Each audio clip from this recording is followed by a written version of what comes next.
Hello, gentlemen, and welcome in to sort of an emergency impromptu Purple After Dark presented by Surly Brewing Company.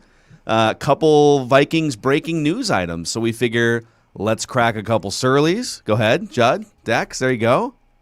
Do it together. Oh, there you go. Okay. Oh, Nice.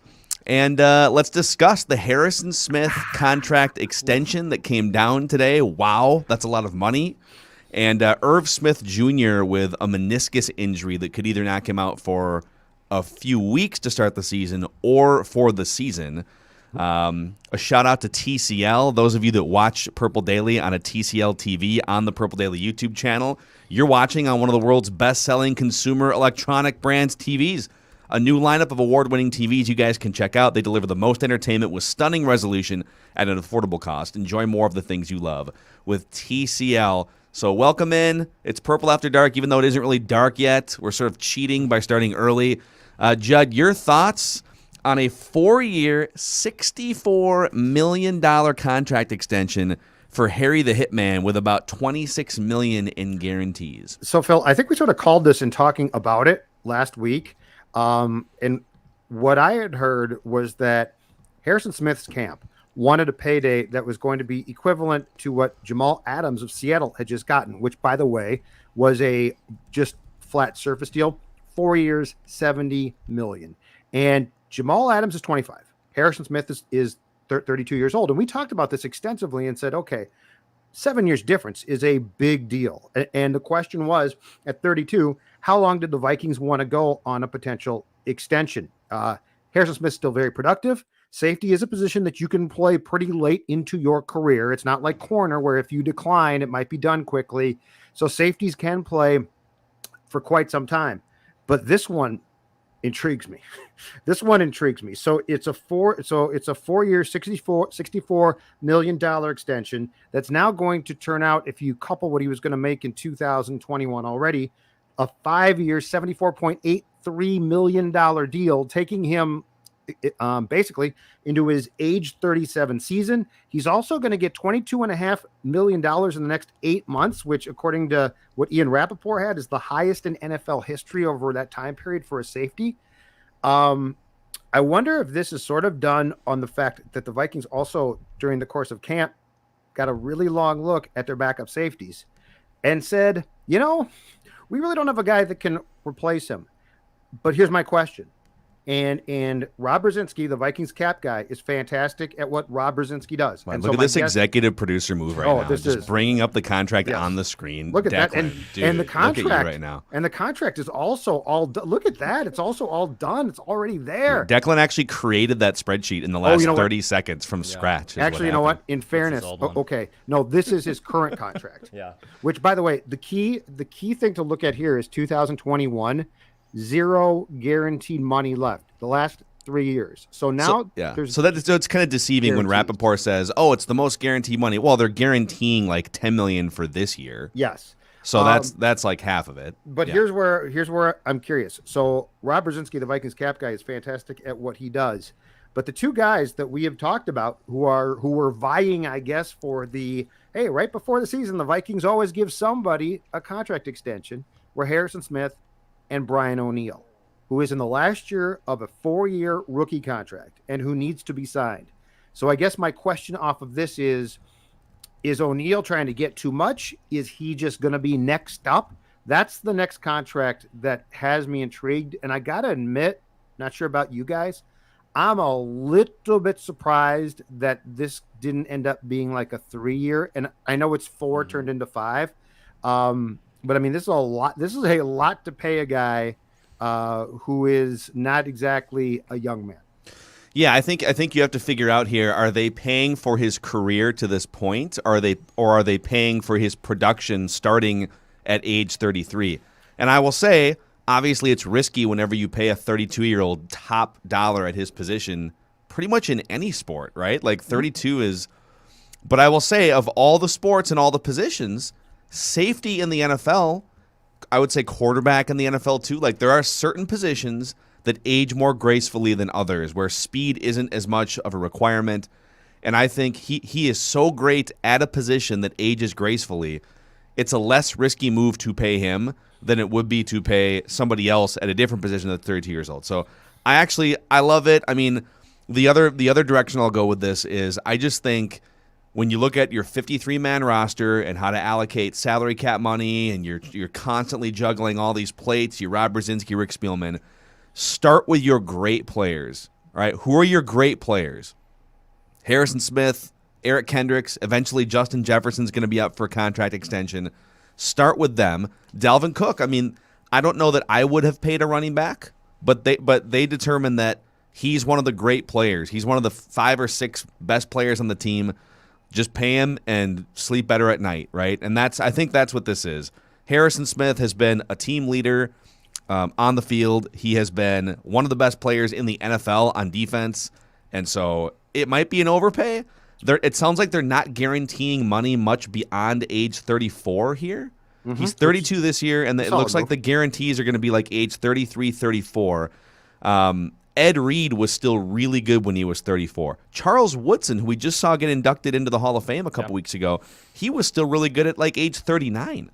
So I don't think it's that risky. It's more money than I thought he was going to get, and they'll just have to figure out the rest of the salary cap picture now that they've got his piece slotted in. So I'm good with it. I'm also curious if this, in some ways, says anything about Mike Zimmer's job security. Because, I mean, this is definitely a move that he is going to applaud. This is a core defensive guy for Mike. And, you know, Smith was drafted, I believe, in 2012 when Rick Spielman made one of his best draft moves in trading back into the first round, late in that first round to with Baltimore to take Smith. Smith has been a guy, though, that is absolutely one of the most important players, both from what he brings from a physical standpoint, but also schematically. Like, he's the guy that he and Anthony Barr are probably like the two most behind the scenes stuff we don't know and see as far as moving parts around. And so I wonder if this speaks a little bit more about Mike's job security. Like, we all think, well, if they have a bad year, he's gone. And look, if it's a terrible year, he probably is gone. But this might also be a move that gives us at least a tip to the fact that ownership and the Vikings as a whole have more faith in the fact that Mike's plan is going to continue to work for a few years than we might have thought initially going into 2021. Yeah, and I know people are shouting at us in the YouTube comment sections. What about Irv Smith news? We'll get to that. We'll definitely get to that because he could actually be out for the season, just depending on how bad this thing is. But Dex, your thoughts on Harrison Smith, age 32, getting a ton of money here? Yeah, it's a big deal. I like Harrison Smith. He's probably the best Viking, one of the best Viking safeties all time, not named Paul Krause. I think he does get in the Vikings Ring of Honor. Maybe a more borderline Hall of Fame player, probably has to do a little bit more for that. But if you're front loading all this money in the first few years of this contract, I'm okay with it. I know it's 25, 26 is only guaranteed of this. So I would assume that the most of this money is going to come in 2022, 2023. And then at that point when he's 35, and safeties who, like Phil said, they do age gracefully. And I do see someone like Harrison Smith playing at a decent level into his 30s. If you get to 2024, 3 years from now, and you need to cut him, you cut him. But he did deserve a payday. I am shocked it was 4 or 5 years. I just thought they were going to give him a short-term 2-year deal, give him a bunch of money in that 2 years, and just say, hey, here you go. But then, you know, when you're 35, it is time to reevaluate things. But he got a big payday. I'm okay with it. I don't think it hurts the Vikings necessarily. He deserves this money. But I was shocked at the length of the contract.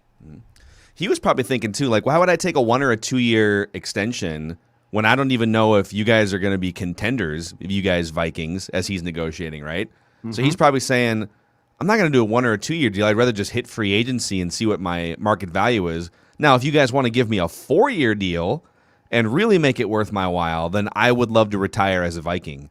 And so I did see Jason from Over the Cap was essentially just saying the way the Vikings have operated the last couple years with some of the contracts they've doled out and the way that they've gone about business, to him, salary cap expert guy, it feels like they're in denial that their window might be less open than they think. Yep, that's an intriguing one. We can do a dive on that this week. But I think, again, that's another example of the Vikings fans and most media have a higher opinion of what this team can do than the national perception and the Vegas perception. So we'll see who's right in about 4 or 5 months from now. Usually Vegas is closer to right, but I guess we'll see.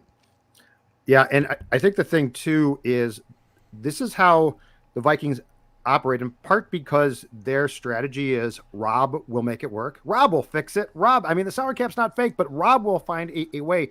And I keep coming back to that's all well and good to say, and Brzezinski is fantastic at what he does. But that being said, at some point in time, it bites you. And the question is when and how.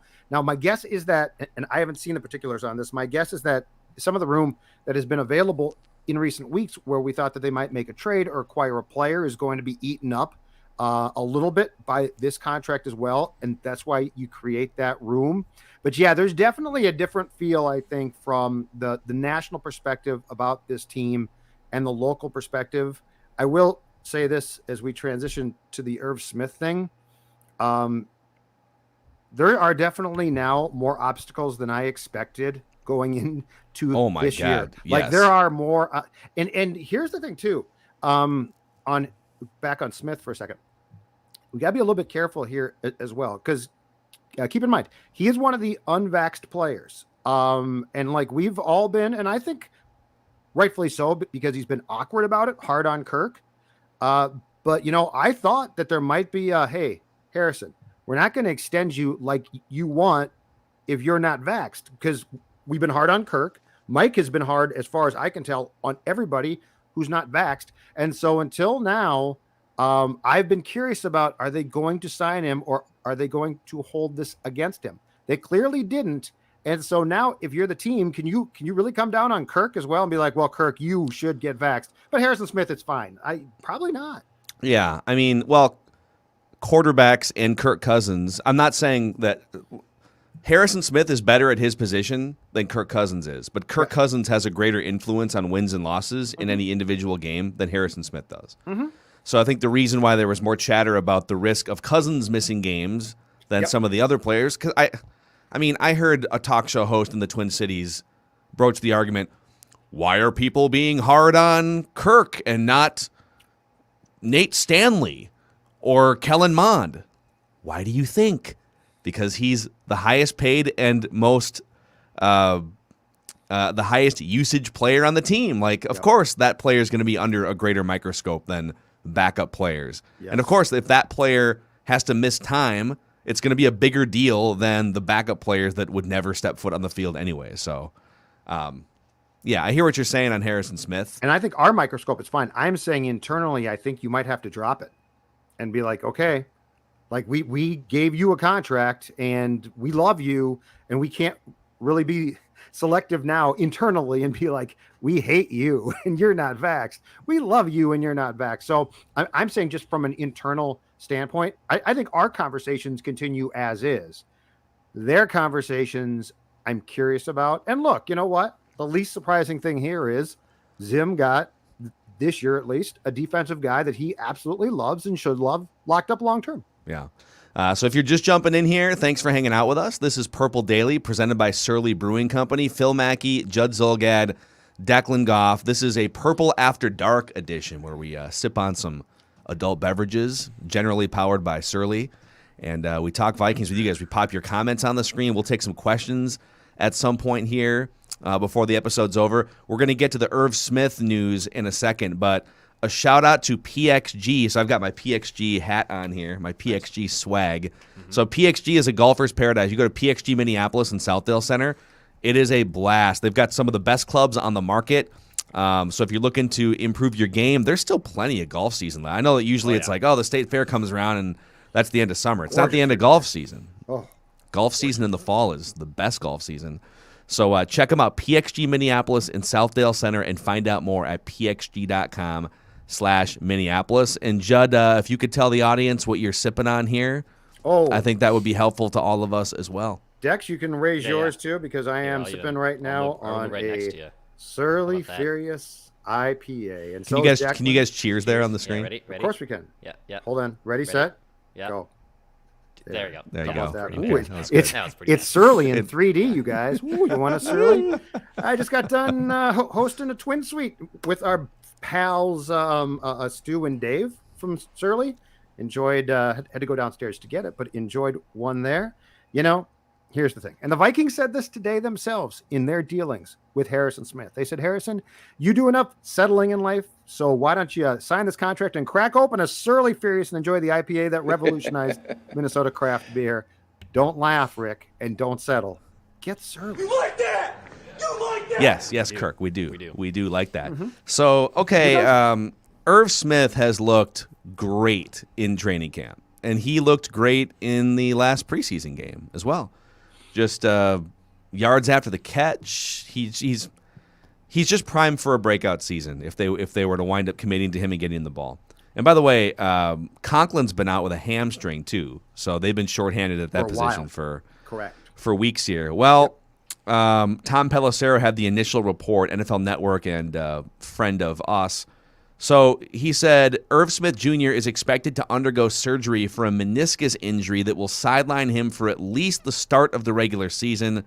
Exact timetable to be determined. He seemed poised for a breakout season. Mario Pilato, PFF Mario, who's an injury analyst for Pro Football Focus, added this insight.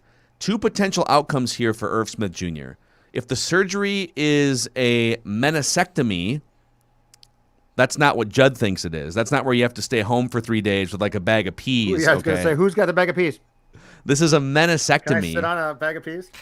If it's that surgery, then he'll be out for 2 to 4 weeks. Yep. If the surgery is a meniscus repair surgery, then he'll be out for the season, likely 6 to 8 months. Yep. And I think Adrian Peterson had he did. a decision like this to make at one point. Yeah, that's the year that he, in fact, was that 2016, 16, right? Like he got hurt in week Opening day. 1, missed I think they 9, played- 12 games, came back Yep. late in the year. correct. And, yeah. So if it's, and again, I am not a doctor, nor did I stay at a Holiday Inn Express last night. But you I think, isn't there a risk if you go with because right now you look at these 2 options, you're like, oh, why would you not just go with the option that Yes. gets you back in 2 to 4 weeks? Yes. Because that option can shorten your career on the back end and create problems with your knee or arthritis or different. Yep. Correct. So long term, this is where this is the crossroads the Vikings are at. Like, everything is win now. Everything. The coach is on the hot seat, the quarterback's contract. Yep. Everything is win now. Irv Smith is a young dude still. He's only been in the league for a couple of years. So the prudent long-term move is to say, all right, this sucks, but we think you can still be a really good player for us for like 5, 6, 7 years. Just get it taken care of the hard way and be out 6 to 8 months and miss the season, right? Like, that's the prudent long-term thing to do, I think. But if you're looking to win as many games as possible this year, Irv Smith would be a really helpful weapon to have on offense. So this will be an interesting decision. He's got to do what's best for him long term because, to go back to that Peterson thing, that whole thing was, well, he can come back pretty quickly, but if he does, there's risks involved. And if he doesn't, it's going to fix it, but he's going to be out for an extended period of time. So, yeah, if you're the Irv Smith camp, you have to do what's best for you, not the team. That being said, this is an enormous blow. This is a huge. I told you guys from the start of training camp, if there was anybody that Kirk Cousins had rhythm with from day one of camp, it was this guy. Not Thielen. It was sort of weird there. Jefferson was fine before he got hurt, but not like this. Irv Smith, and we saw this in a fairly small sample size on Friday at Kansas City. Irv Smith looked that good early in camp. Like, everything was clicking in an offense that clearly likes to use a tight end as a receiver. Rudolph was gone, and so there was going to be no question about, well, why is Kyle not playing? Kyle should play. Yeah. Irv Smith was potentially sitting on a huge season, and this is, if not devastating, a huge deal. Yeah. Because now you and if Tyler Conklin comes back soon here, I like him, and he can definitely Gronklin can definitely block. But you guys, Irv Smith is special. Like, he is to me, he was bordering on upper echelon receiving. So I'm not talking about blocking. Upper echelon receiving tight end. And now he's just gone. And so the question now becomes, okay, I personally think that you need to trade for a backup quarterback. I personally think that you need to be looking long and hard at trading for, instead of waiting for the waiver wire, a linebacker who, by the way, might have to replace Barr to start the season. And now you have to look at trading for a tight end. Does Zach Ertz do anything for you guys? I was just going to bring that up. I feel like I've had like 10 people have tweeted me Zach Ertz since this news came down. He's available. So, yeah, I mean, Philadelphia's in a weird spot. They just traded, well, this blends two things together. They just traded, a sixth-round pick that could be a fifth if Gardner Minshew plays enough snaps in a few games. Yes. They basically gave up nothing for Gardner Minshew, a borderline starting, maybe not even borderline. He's probably one of the 25 best quarterbacks in the NFL, right? And I don't know if they're going to start him over Jalen Hurts or what's going to happen, but you could make a case the Vikings should have been in on Gardner Minshew for a fifth or a sixth-round pick. Easily. As a backup, in case something happens. And then if you're not liking the contract discussions with Kirk, now he's in the mix to start next year. Correct. So I would raise a flag at that one. So Zach Ertz is 30. When he's been healthy, he has been undoubtedly one of the, I would say, he's not Travis Kelce, but he's sort of a half step down from that. Like, he's one of the 5 or 6 best pass catching tight ends in the NFL. Mm-hmm. He would be great. You'd have to give up probably a second-round pick or more to get Zach Ertz. That's just my guess. You think so? That's a little bit high for me, but I mean, I'm definitely intrigued. They're not going to guarantee. I don't think they're going to just give him away. Well, I would say I would be very much against trading anything above, and I understand that they would want more, but I'm not giving up anything higher than a 5th-round pick for a tight end. I know Irv Smith's having a great camp, and he was supposed to be an integral part of the offense, but I think that's a waste of resources to be giving up 4th, 3rd, or 2nd-round pick for a 30-year-old tight end who's on the back end of his career, and we also don't know the extent of the Irv Smith injury and which plan he wants to take. I'd rather see that resource go to something more useful on this team. I mean, how all in are you for this season is the question, right? Yeah. Like, if you're all in for this season, you trade for Zach Ertz. The head coach has 100%. But I mean, you have to be, you guys. Like, there's no, I don't think there's any, oh man, now the Irv Smith thing, one too many things, let's just sort of forfeit and punt. No, I think you've got to be in. Would you trade a 2nd-round pick for him?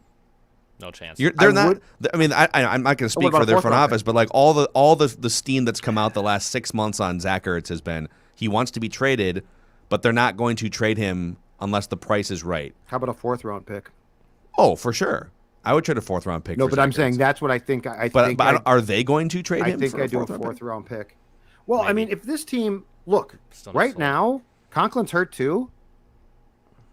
Dillon and Davidson are your tight ends. That's not negotiable. Like, that's not that don't work. Put some respect on Division II football, okay? No, I'm going to put 19 touchdowns. The man's a punter. The man's a punter, and oh look, he's big. He great. He can do 2 things. I have no interest in this team. I don't think that they have the flexibility to be like, well, hey, Ziggy, Mark, yes, it's just too much. Like, Kirk Cousins is in an incredibly important year. Thielen is aging, so he's not a kid. Justin Jefferson should be coming into his prime here within the next couple years. Tight end in this offense, if you take let's just say that you sort of like piecemeal tight end, okay? So you get a guy off the wire and you start opening day against the Bengals, you guys. Let's say you try that move. Clint Kubiak, I think, already is going to struggle. One major focus of this offense is tight end play. So, like, if Clint Kubiak now, it's like, hey, Clint, I got some bad news for you. Your tight end's not going to be that good. And by the way, your tight end was going to be an enormous part of the passing game. What's he going to do? I kind of feel like the universe is screaming at the Vikings, hey, like, it's not going to be a disaster necessarily this year, but, like, this just isn't adding up to be your Super Bowl year. Like, the universe is saying the left tackle you drafted is going to need some time to get over the core muscle surgeries he's had. Irv Smith, the prudent thing to do would be to have the season-ending surgery to preserve the rest of his career. Anthony Barr is sort of just mysteriously hurt, and Oli Udoh is an experimental right guard. Like, there's just a lot of things that point to the universe is screaming, all right, this is Greg Joseph is your kicker, Yeah, and you can't make kicks beyond 49 yards. Right. Yeah. So, again, it's like football and the football gods are like, hey, just maybe focus on like a 2022 through 2024 window. But I don't think but Zimmer might not be around for that. That's what I was going to say. Rick Spielman might not be around for that. I think Rick Spielman's safe, but I don't think you can afford to pay attention, unfortunately, to what the football gods are trying to tell you. Like, I don't think that option exists. Rick's just sitting back there. He's like, I'm blaming everybody. Yeah. There's zero chance I get fired. I'm blaming Kubiak. Sugarman. I'm blaming Zimmer. Who wanted Clint Kubiak? That was Zimmer. This is not my team. I don't know what just happened. But I mean, this is a huge loss to me. Irv Smith is a big loss. Here's another one. All right. So the Vikings had 2 years ago. The Vikings had 15 draft picks. I think that was the most in franchise history, maybe tied for the most in NFL history. It was. At least in the 7-round draft era. Yeah. So the 7-round draft was most. So they drafted 15 players last year. They drafted a bunch of players this year. They always draft a bunch of players. They rarely are like only drafting 4 players, right? They like to have draft picks. Sure. So why do they have depth issues? Because they're not drafting that well. I know that it's a rhetorical question. Because they're not drafting that well. I baited you with that, but like because they're not because you drafted 15 players. You drafted like 25 players the last 2 years. Look, you have depth issues. Yes. One of the top 3 stories of training camp, and especially the preseason games, it's not your starters, it's your depth. Game 1, they played no starters. They looked awful. Yeah. The depth now I actually am going to say this. I think Mond preseason wise, especially in the games, did pretty much what you would expect. So I'm not here to hate on Kellen Mond, but as far as your overall depth, yeah, you got problems. Yeah, you 100% do. And they don't have, the problem is it'd be one thing. So they've lost Irv Smith and Conklin, and we don't know for how long on either. At tight end. Okay, that's 2 tight ends down. That's a lot to be down. So, like, you can't say, well, Davidson should be a starter now, too. That's not fair to them. But you guys, look at linebacker. Where's the depth there? Like, the quality depth. Okay, so here's the thing. If you're going to draft, like, 25 players over the course of 2 years,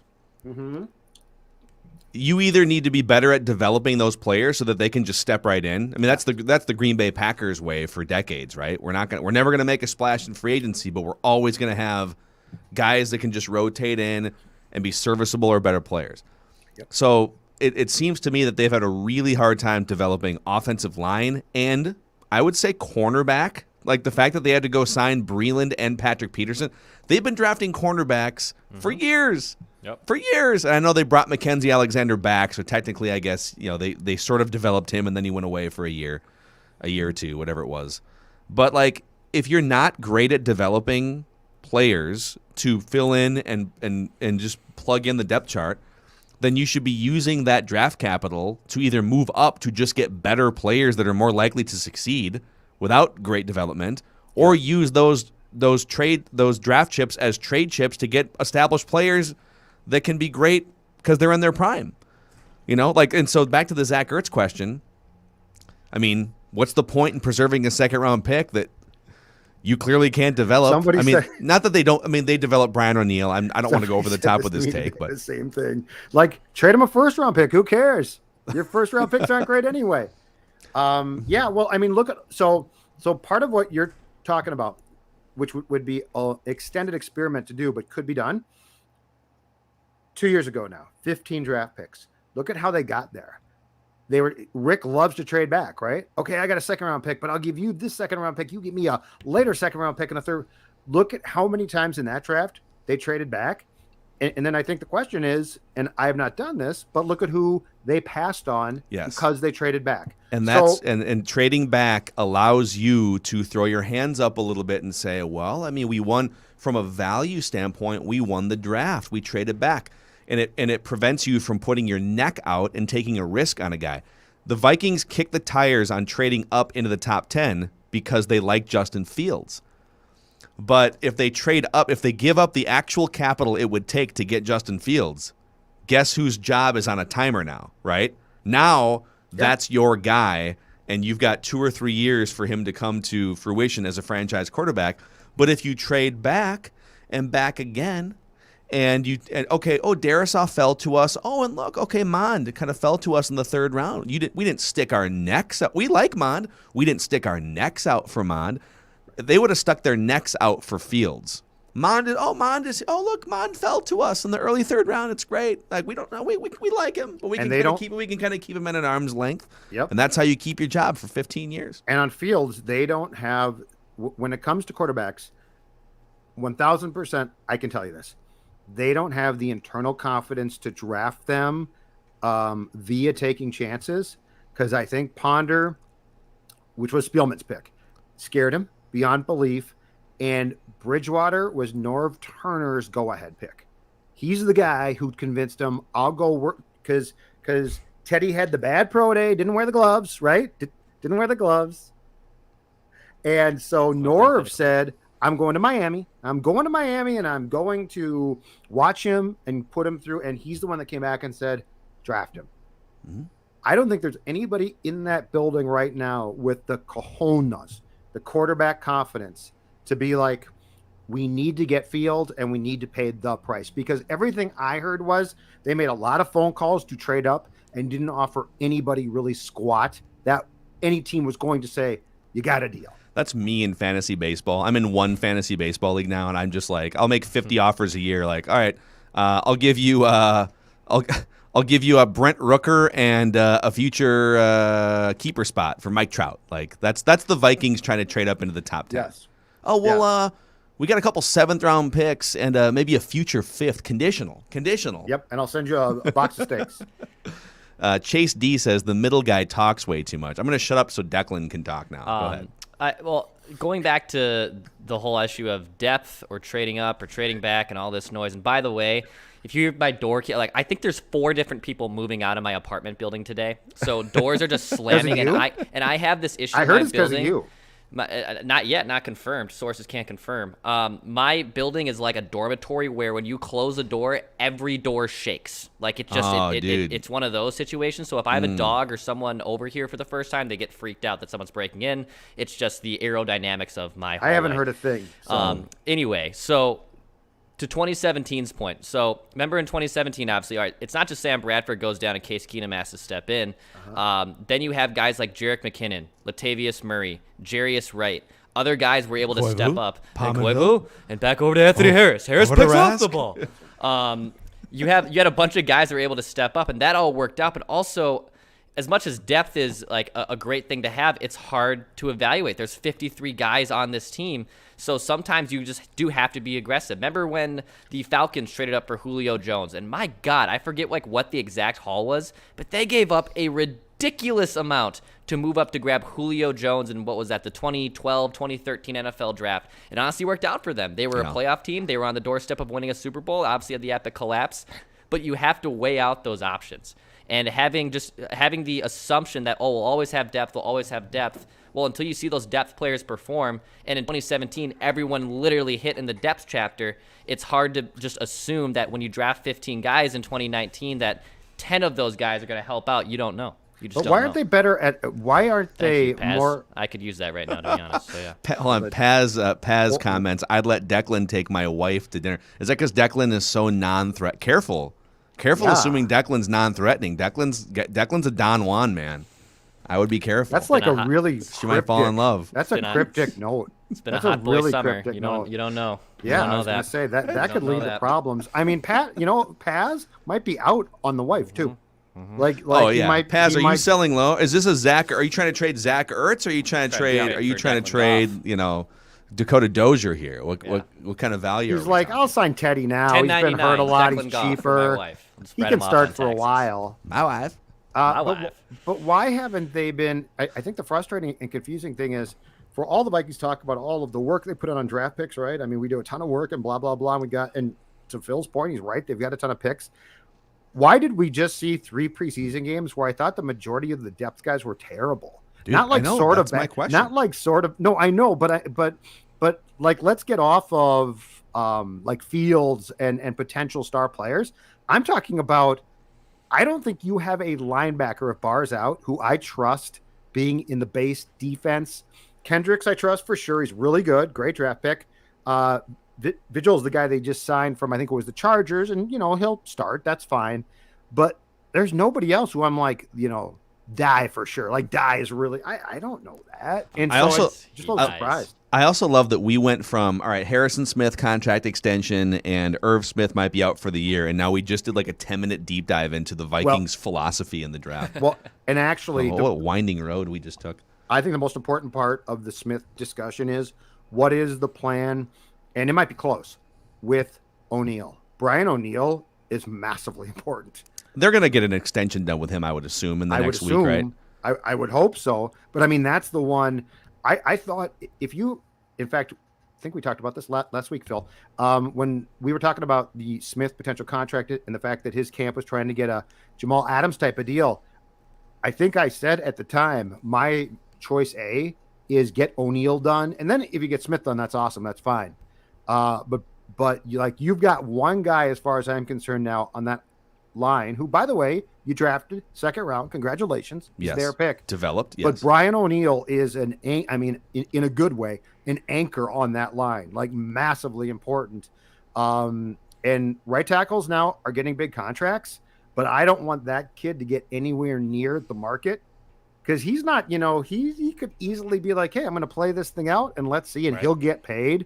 So I want to see the Vikings in very quick fashion here do everything they possibly can to lock him up because he's that important. I am curious because so I think they're gonna get him locked up. They got 2 weeks before the first week of the season. I would be shocked if they didn't. Plus the parameters are all there. I mean, like there's been guys, Braden Smith, Ramchek, like there's guards that are getting right tackles that are getting contracts right now that sort of frame up what he should make. So yes, they'll get him locked in. I am curious about the Vikings 2022 cap situation right now. So I just pulled up Spotrac.com.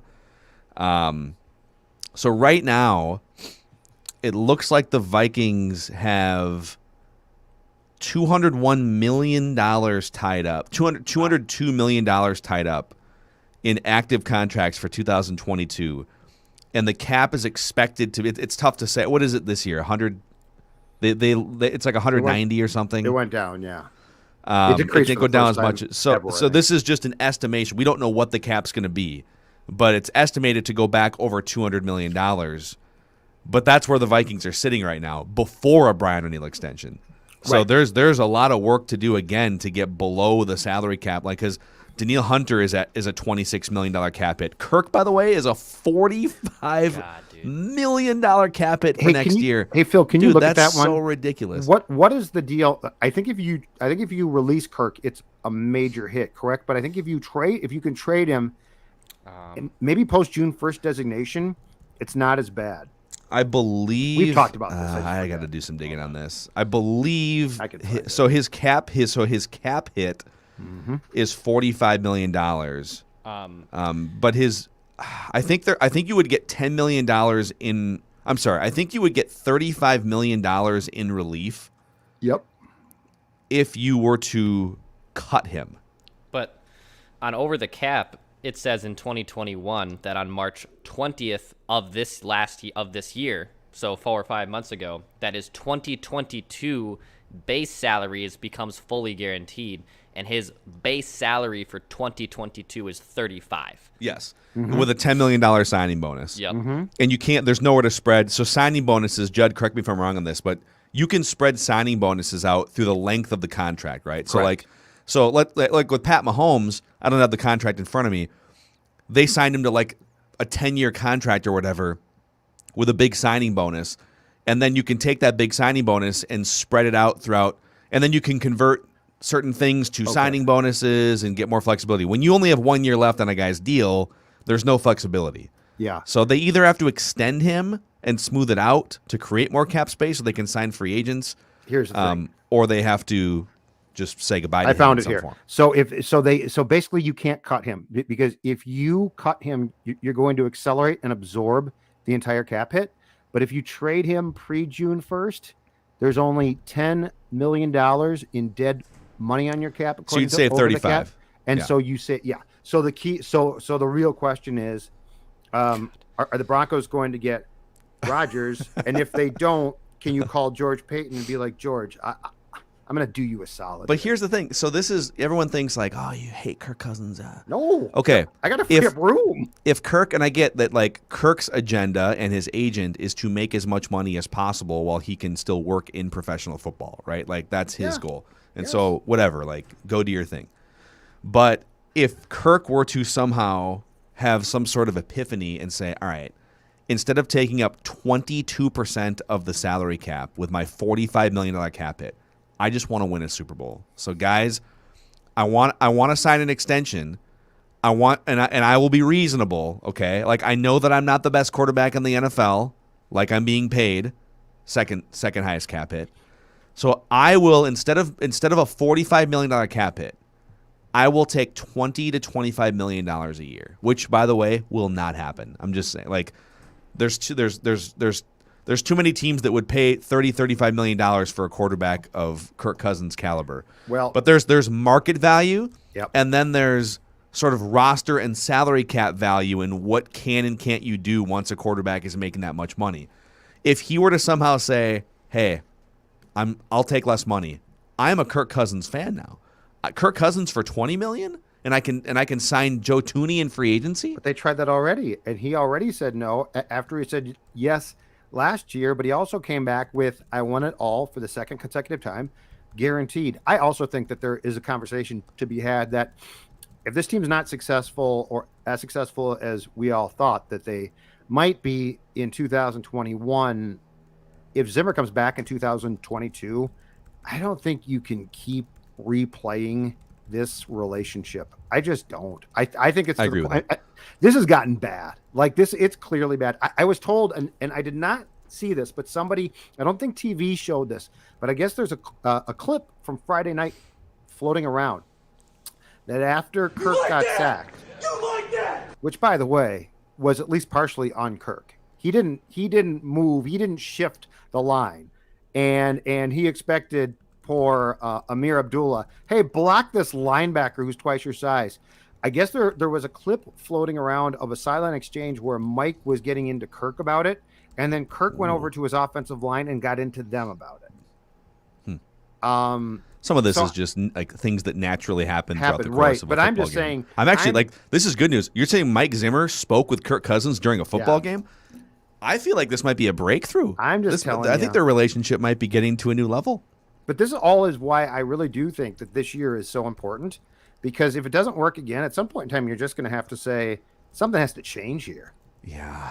So, and yeah, I think it's, man, the first month of this season is going to tell you a lot, because there's some games like they need to get that Bengals game in week 1. There are some games on this schedule that are just going to be tough. Like if they don't get that Bengals game in week 1, I think a lot of people are going to start sounding a panic alarm here, and they're not going to have a full allotment. They might not have Barr.